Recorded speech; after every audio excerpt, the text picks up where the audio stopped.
UP के अलीगढ़ में सास के साथ भागने वाले दामाद को लेकर कहा जा रहा है कि वह अपनी सास अनीता देवी से पहले 2 और महिलाओं को लेकर भाग चुका है। इस सवाल पर दामाद राहुल ने कहा, अनीता से पहले मैं सिर्फ एक महिला को लेकर भागा था क्योंकि उसके घर वाले उसे बहुत परेशान करते थे। मैं उसे लेकर नहीं भागता तो वह कुछ कर लेती। राहुल और अनीता को भागने के बाद पुलिस ने नेपाल बॉर्डर से गिरफ्तार किया था। Directorate general of civil aviation यानी DGCA कमर्शियल पायलट लाइसेंस प्रशिक्षण के लिए 12वीं क्लास में गणित और भौतिकी विषय की अनिवार्यता को हटाने की योजना बना रहा है। यानी जिन लोगों ने इंटर में आर्ट्स कॉमर्स लिया है वे भी पायलट बन सकेंगे। 1990 से यह क्षेत्र भारत में केवल विज्ञान और गणित के छात्रों के लिए उपलब्ध है। इस पर जल्द ही घोषणा होने की संभावना है। बांग्लादेश को इंटरनेशनल मॉनेटरी फंड यानी IMF से बड़ा झटका लगा है। IMF ने बांग्लादेश को $4.7 बिलियन का कर्ज देने से इनकार कर दिया है। कर्ज को लेकर बांग्लादेश पिछले 2 हफ्ते से IMF से बातचीत कर रहा था, लेकिन IMF ने आर्थिक सुधार की नसीहत देते हुए कर्ज देने से मना कर दिया है, जिससे बांग्लादेश में आर्थिक संकट गहरा गया है। IPL में रोहित शर्मा की खराब फॉर्म पर वीरेंद्र सहवाग ने कहा, वह सारे त्याग अकेले करना चाहता है, लेकिन वह इस तथ्य पर विचार नहीं कर रहा है कि जब वह अच्छा प्रदर्शन नहीं कर रहा है तो वह अपनी विरासत को नुकसान पहुंचा रहा है। अब उसके जाने का समय आ गया है।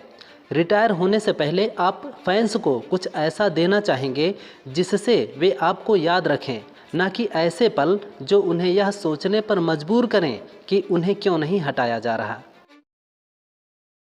देश में वक्फ कानून को लेकर बवाल मचा हुआ है। विपक्षी पार्टियां इस कानून को असंवैधानिक बता रही हैं। इस बीच इस बिल के लिए बनी JPC के अध्यक्ष जगदम्बिका पाल ने कहा, अगर समिति की रिपोर्ट कानूनी रूप से गलत पाई जाती है तो मैं अपने पद से इस्तीफा दे दूंगा।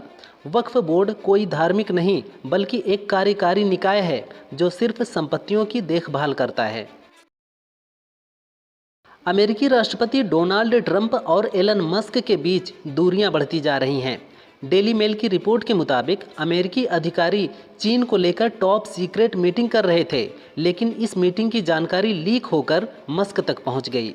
इतना ही नहीं, मस्क मीटिंग में शामिल होने के लिए भी पहुंच गए, जिसके चलते ट्रंप उन पर भड़क गए। उन्होंने अधिकारियों से पूछा कि मस्क वहां क्या कर रहे हैं और मीटिंग को रद्द करा दिया। भारतीय एस्ट्रोनॉट शुभांशु शुक्ला 4 मई को एक्जिम मिशन 4 के तहत इंटरनेशनल स्पेस स्टेशन पर जाएंगे।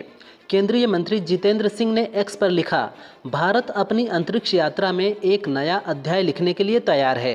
Group captain Shubhanshu Shukla ISS पर जाने वाले पहले और अंतरिक्ष में जाने वाले दूसरे भारतीय बनेंगे। इससे पहले भारत के राकेश शर्मा 1984 में सोवियत यूनियन के स्पेसक्राफ्ट से अंतरिक्ष में गए थे। पश्चिम बंगाल के राज्यपाल CV आनंद बोस मुर्शिदाबाद हिंसा के प्रभावितों से मिलने मालदा पहुंचे। यहां राज्य शिविर में पहुंचे राज्यपाल को महिलाओं ने आप बीती सुनाई। महिलाओं ने कहा, बदमाश हमारे घरों में घुस गए और हमारे साथ मारपीट करते हुए अपशब्दों का इस्तेमाल किया। बोस ने कहा, मैंने कैंप में रहने वाले लोगों की बातों को विस्तार से सुना। निश्चित रूप से इसे लेकर कदम उठाए जाएंगे। मेरठ में एक युवक को 20 साल की बेटी दिखाकर उसकी 45 साल की विधवा मां से शादी करा दी गई। अब युवक ने पुलिस से गुहार लगाई है। दूल्हे ने इसके लिए सगे भाई और भाभी पर आरोप लगाया है। दरअसल भाभी ने अपनी ही विधवा बड़ी बहन से ही निकाह कराया है। युवक ने इसके बदले भाई और भाभी पर 5 लाख रुपए लेने का भी आरोप लगाया है। उसका कहना है कि दोनों ने धोखा किया है। शादी का विरोध करने पर रेप केस में फंसाने की धमकी दी है। आजमगढ़ में अमित निषाद ने अपनी पत्नी मंजू की शादी उसके प्रेमी संजय से करवा दी। आजमगढ़ के अतरौलिया निवासी अमित कुमार की शादी 6 महीने पहले अंबेडकर नगर निवासी मंजू से हुई थी। इस बीच मंजू कई बार अपने मायके के प्रेमी संजय निषाद को घर बुलाया करती थी।